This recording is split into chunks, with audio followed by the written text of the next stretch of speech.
Welcome back to another technical deep dive here in the debug zone. Today, we're tackling a big question and breaking it down with insights from other users. Hopefully, this clears up some misconceptions and helps you get the answer you need. So buckle up, stay a little curious, and let's jump right in.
And that's a wrap.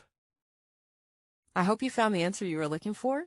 If you did, take a second to hit that subscribe button. It really helps out. And let me know in the comments which solution worked best for you. See you next time in the debug zone.